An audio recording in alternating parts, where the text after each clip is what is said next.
ಇನ್ನು ದುಡ್ಡು ಕೊಟ್ರಷ್ಟೇ ಸರ್ಕಾರಿ ಮನೆ ಎಂಬ ಆಡಿಯೋ ಬಾಂಬ್. ಜಮೀರ್ಗೆ ಗೊತ್ತಿಲ್ಲ ಅಂದ್ರೆ ತನಿಖೆ ಮಾಡಿಸ್ಲಿ. ಕಾಂಗ್ರೆಸ್ ಶಾಸಕ BR ಪಾಟೀಲ್ ಮತ್ತೊಂದು ಬಾಂಬ್ ಅನ್ನ ಸಿಡಿಸಿದ್ದಾರೆ. ಎಸ್, BR ಪಾಟೀಲ್ ನಿನ್ನೆ ಆಡಿಯೋ ರಿಲೀಸ್ ಆದ್ಮೇಲೆ ನಾವು ಕೂಡ ಮಾಧ್ಯಮದವರು BR ಪಾಟೀಲ್ ಅವ್ರನ್ನ ಸಂಪರ್ಕ ಮಾಡಲಿಕ್ಕೆ ಪ್ರಯತ್ನ ಪಟ್ವಿ. ಆದರೆ ತಮ್ಮದೇ ಆದ ಒಂದು ಹೈಕಮಾಂಡ್ ಲೆವೆಲಲ್ಲಿ ಮಾತುಕತೆ ನಡೀತಾ ಇತ್ತು. ಯಾಕಂದ್ರೆ ನಿನ್ನೆ ಹೈಕಮಾಂಡ್ ಕೂಡ ಈ ಒಂದು ಪ್ರಕರಣದಲ್ಲಿ ಮಧ್ಯ ಪ್ರವೇಶ ಮಾಡಿ ವರದಿಯನ್ನು ತರಿಸ್ಕೊಂಡಿದೆ. ರಾಜ್ ನ್ಯೂಸ್ಗೆ ಆಳಂದ ಶಾಸಕ BR ಪಾಟೀಲ್ ಅವರು ಹೇಳಿಕೆಯನ್ನ ಕೊಟ್ಟಿದ್ದಾರೆ. ಎಕ್ಸ್ಕ್ಲೂಸಿವ್ ಸ್ಟೋರಿನಲ್ಲಿ ನಾವು ನೋಡ್ತಾ ಇದ್ದೀವಿ. ನಾನು ಭ್ರಷ್ಟಾಚಾರದ ಬಗ್ಗೆ ಸತ್ಯವನ್ನೇ ಮಾತಾಡಿದ್ದೇನೆ ಅಂತ ಆಡಿಯೋ ನನ್ನದೇ ಎಂದು ಒಪ್ಪಿಕೊಂಡ BR ಪಾಟೀಲ್. ಮನಿ ಕೊಟ್ರಷ್ಟೇ ಸರ್ಕಾರಿ ಮನೆ ಎಂಬ ಆಡಿಯೋ ಬಾಂಬ್. ಎಸ್, ಈ ಒಂದು ಪ್ರಕರಣಕ್ಕೆ ಸಂಬಂಧಪಟ್ಟ ಹಾಗೆ BR ಪಾಟೀಲ್ ನೇರವಾಗಿ ಮಾತಾಡಿದ್ದಾರೆ. ಸೊ ಇದ್ರ ಬಗ್ಗೆ ರಾಜ್ ನ್ಯೂಸ್ ಜೊತೆಗೆ BR ಪಾಟೀಲ್ ಅವರು ಕೂಡ ಮಾತಾಡಿದ್ದಾರೆ. ಅದರದ ಅವರು ಮಾತಾಡಿರುವಂತಹ ಚಿಟ್ಚಾಟ್ ಇದೆ, ನೋಡ್ಕೊಂಡು ಬರೋಣ.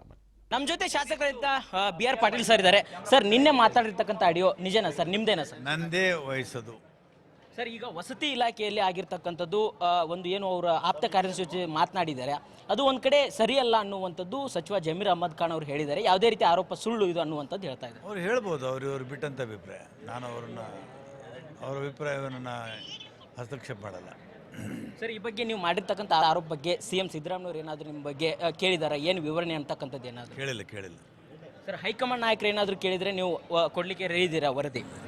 ನಾನು ಕೇಳಲ್ಲ. ನನಗೆ ಮೊದಲು ಮುಖ್ಯಮಂತ್ರಿ ಮತ್ತು ಡೆಪ್ಟಿ CM ನಮ್ಮ ಅಧ್ಯಕ್ಷರು ಅವರು ಕೇಳ್ತಾರೆ. ಅದು ಹೈಕಮಾಂಡ್ ನನಗೂ ಸಂಪರ್ಕನೂ ಇಲ್ಲ, ನನಗೆ ಗೊತ್ತೂ ಇಲ್ಲ ಯಾರು. ಸರಿ, ಪದೇ ಒಂದು ನೀವು ಪಕ್ಷದ ಹಿರಿಯ ಶಾಸಕರಿದ್ದೀರಿ. ಸರ್ಕಾರದಲ್ಲಿ ಎಲ್ಲೋ ಒಂದು ಕಡೆ ಹಲವಾರು ರೀತಿಯ ಇಲಾಖೆಯಲ್ಲೂ ಕೂಡ ಭ್ರಷ್ಟಾಚಾರ ಆರೋಪ ಆಗ್ತಾ ಇದೆ ಅನ್ನುವಂಥದ್ದು ಕೂಡ ಈಗ ಚರ್ಚೆ ಆಗ್ತಾ ಇದೆ. ವಿಪಕ್ಷಗಳು ಕೂಡ ಆರೋಪ ಮಾಡ್ತಾ ಇದ್ದಾರೆ. ನಾನೇನು ಮಾಡಲಿ? ಅಲ್ಲ, ಸರ್ಕಾರದಲ್ಲಿ ಈ ರೀತಿ ಭ್ರಷ್ಟಾಚಾರ ಆರೋಪ ನಡೀತಾ ಇದೆ. ಆರೋಪ ಅಲ್ರಿ. ನಿನ್ನೆ ಕೃಷ್ಣ ಬೈರೇಗೌಡರು ಏನು ಹೇಳಿದ್ರು? ಅದು ಕನ್ಸರ್ನ್ ಇದ್ದಿದ್ದು, ಭಾಳ ಬೇಸರದಿಂದ ಹೇಳಿದ್ದಾರೆ. ನಾನು ಬೇಸರದಿಂದ ಹೇಳಿದ್ದೀನಿ. ಇದಿಷ್ಟು ಶಾಸಕರಾಗಿದ್ದ BR ಪಾಟೀಲ್ ಅವರು ಮಾತಾಗಿತ್ತು. ಕ್ಯಾಮರಾ ಪರ್ಸನ್ ಶ್ರೀನಿವಾಸ್ ಜೊತೆ ಬಸವರಾಜ್ ಯುಗ, ರಾಜ್ ನ್ಯೂಸ್, ಬೆಂಗಳೂರು. ಎಸ್, BR ಪಾಟೀಲ್ ಅವರ ಜೊತೆ ನಮ್ಮ ಪ್ರತಿನಿಧಿ ಬಸವರಾಜ್ ಆಗಲೇ ಚಿಟ್ಚಾಟ್ ಮಾಡಿರೋದನ್ನ ಕೂಡ ನಾವು ನೋಡಿದ್ವಿ. BR ಪಾಟೀಲ್ ಅವರು ಅವ್ರಿಗೆ ಸಿಕ್ಕಿದ್ದಾರೆ, ಅವ್ರ ಜೊತೆಗೆ ಮಾತನಾಡಿದ್ದಾರೆ. ಯಾಕೆಂದ್ರೆ ಸರ್ಕಾರದ ಮೇಲೆ ಘನಘೋರ ಆರೋಪ ಇದು. ಸ್ವಪಕ್ಷೀಯ ಶಾಸಕರಿಂದ ಆರೋಪ ಬಂದಿರುವಂಥದ್ದು ಘನಘೋರ. ವಿರೋಧ ಪಕ್ಷ ಆರೋಪ ಮಾಡೋದ್ರಲ್ಲಿ ಪ್ರಶ್ನೆ ಮಾಡುವಂತಿಲ್ಲ. ವಿರೋಧ ಪಕ್ಷದವರು ಆರೋಪ ಮಾಡ್ತಿದ್ದಾರೆ ಅಂದರೆ ಒಂದು ಸ್ವಲ್ಪ ಸರ್ಕಾರ ನೆಗ್ಲೆಕ್ಟ್ ಆಗಿ ಆನ್ಸರ್ ಮಾಡ್ಬೋದೇನೋ. ಆದರೆ ಸ್ವಪಕ್ಷೀಯ ಶಾಸಕರ ಈ ಥರದೊಂದು ಆರೋಪ ಮಾಡಿದಂಥ ಸಂದರ್ಭದಲ್ಲಿ ಏನಾಗಬೇಡ ಪರಿಸ್ಥಿತಿ. ಅದೇನೇ ಇರಲಿ, ನಮ್ಮ ಪ್ರತಿನಿಧಿ ಈಗ ನಮ್ಮ ಬಸವರಾಜ್ ಅವರು ನಮ್ಮ ಸಂಪರ್ಕದಲ್ಲಿದ್ದಾರೆ. ಅವ್ರ ಜೊತೆಗೆ ಮಾತಾಡೋಣ, ಏನೆಲ್ಲ ಮಾಹಿತಿ ಇದೆ ಪಡೆದುಕೊಳ್ಳೋಣ. ಬಸವರಾಜ್, BR ಪಾಟೀಲ್ ಸಿಕ್ಕಿದ್ರು, ನಿಮ್ಗೆ ಏನೆಲ್ಲ ಹೇಳಿದ್ರು? ರಾಘವೇಂದ್ರ, ಸರ್ಕಾರದಲ್ಲಿ ವಸತಿ ಇಲಾಖೆಯಲ್ಲಿ ಭ್ರಷ್ಟಾಚಾರ ನಡೀತಾ ಇದೆ.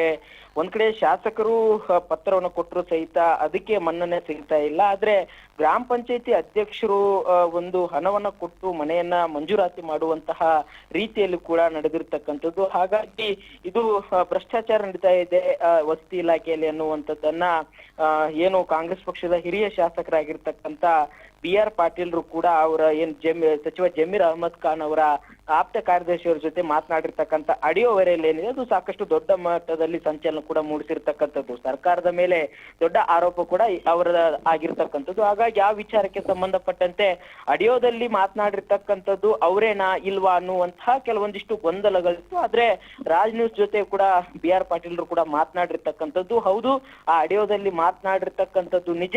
ಅದು ನನ್ನ ಕ್ಷೇತ್ರದಲ್ಲಿ ಆಗಿರ್ತಕ್ಕಂಥದ್ದು ಕೂಡ ನಿಜ. ನಾನು ಪತ್ರ ಬರೆದ್ರು ಸಹಿತ ಒಂದು ಯಾವುದೇ ರೀತಿ ಮನ್ನಣೆ ಸಿಕ್ಕಿಲ್ಲ, ಅದಕ್ಕೆ ಮನೆಗಳು ಮಂಜೂರಾತಿ ಆಗಿಲ್ಲ. ಆದ್ರೆ ನನ್ನ ಕ್ಷೇತ್ರದಲ್ಲಿ ಗ್ರಾಮ ಪಂಚಾಯತಿ ಅಧ್ಯಕ್ಷರು ಒಂದು ಲೆಟರ್ ತಗೊಂಡು ಹೋಗಿ ಅವರು ಹಣವನ್ನ ಕೊಟ್ರೆ ಅಲ್ಲಿ ಮನೆಗಳು ಒಂದು ಮಂಜೂರಾಗಿರ್ತಕ್ಕಂಥ ಘಟನೆ ಕೂಡ ನಡೆದಿರ್ತಕ್ಕಂಥದ್ದು. ಹಾಗಾಗಿ ನಾನು ಸಹಜವಾಗಿ ಆ ರೀತಿಯಾಗಿರ್ತಕ್ಕಂಥ ಮಾತನಾಡಿದ್ದೇನೆ ಅನ್ನುವಂತ ಮಾತನ್ನು ಕೂಡ BR ಪಾಟೀಲ್ ಹೇಳಿರ್ತಕ್ಕಂಥದ್ದು.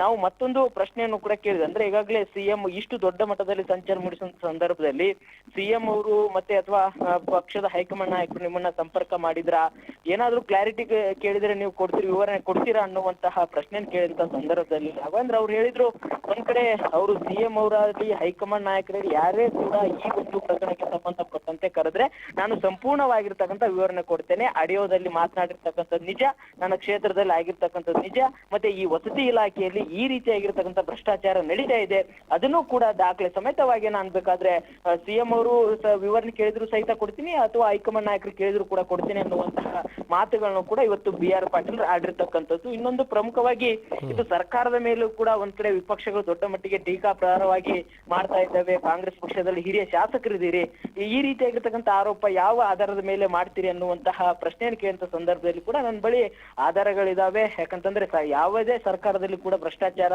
ಇದ್ದೇ ಇರುತ್ತೆ. ಅದೇ ರೀತಿಯಲ್ಲಿ ನಮ್ಮ ಸರ್ಕಾರದಲ್ಲಿ ಆಗಿರ್ತಕ್ಕಂಥದ್ದನ್ನ ನಾನು ಎತ್ತಿ ತೋರಿಸುವಂತ ಪ್ರಯತ್ನ ಮಾಡಿದ್ದೇನೆ. ವಿಪಕ್ಷಗಳು ಟೀಕೆ ಮಾಡಿದ್ರೆ ನಾನೇನ್ ಮಾಡ್ಲಿ ಅನ್ನುವಂತಹ ರೀತಿಯಲ್ಲೂ ಕೂಡ BR ಪಾಟೀಲ್ ರವರ ಮಾತಾಗಿತ್ತು. ಅಂದ್ರೆ ನಿಜಕ್ಕೂ ಕೂಡ ವಸತಿ ಇಲಾಖೆಯಲ್ಲಿ ಭ್ರಷ್ಟಾಚಾರ ನಡೀತಾ ಇದೆ, ಅದನ್ನ ನಾನು ಹೇಳುವಂತ ಪ್ರಯತ್ನ, ಪ್ರಶ್ನೆ ಮಾಡುವಂತ ಪ್ರಯತ್ನ ಮಾಡಿದ್ದೇನೆ ಅನ್ನುವಂತ ಮಾತು ಅವ್ರದ್ದಾಗಿತ್ತು. ರಾಘವೇಂದ್ರ. ಎಸ್ ಬಸವರಾಜ್, ಇದನ್ನೆಲ್ಲ ನೋಡ್ತಾ ಇದ್ರೆ ಸರ್ಕಾರದಲ್ಲಿ CM ಆಗ್ಲಿ DCM ಆಗ್ಲಿ ಯಾರಾದ್ರೂ ಕರೆದ್ರ, ನಿಮ್ಮ ಹತ್ರ ಮಾತಾಡಿದ್ರ, ಏನಾದ್ರೂ ಪ್ರಶ್ನೆ ಕೇಳಿದ್ರ ಅಂತ ಕೇಳಿದಕ್ಕೆ BR ಪಾಟೀಲ್ ಅವರು ಹೇಳ್ತಾ ಇದ್ರು ಯಾರು ಕರೆದಿಲ್ಲ ಅಂತ. ಅಂದ್ರೆ ಸರ್ಕಾರ ಯಾವ ಮಟ್ಟದಲ್ಲಿ ನಿದ್ದೆ ಮಾಡ್ತಿದೆ ಅಂತ.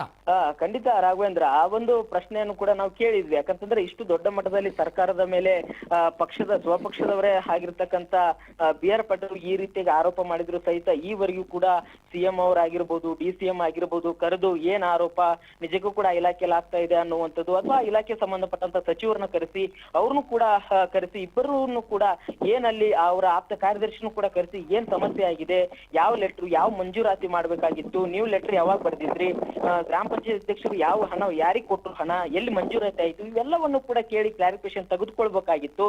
ಆದ್ರೆ ಇದುವರೆಗೂ ಕೂಡ CM ಅವರು ಕೂಡ ಕರೆ ಮಾಡಿಲ್ವಂತೆ, ಮತ್ತೆ DCM ಅವರು ಕರೆ ಮಾಡಿಲ್ವಂತೆ, ಯಾರು ಕೂಡ ವಿವರಣೆ ಕೇಳಿಲ್ಲ.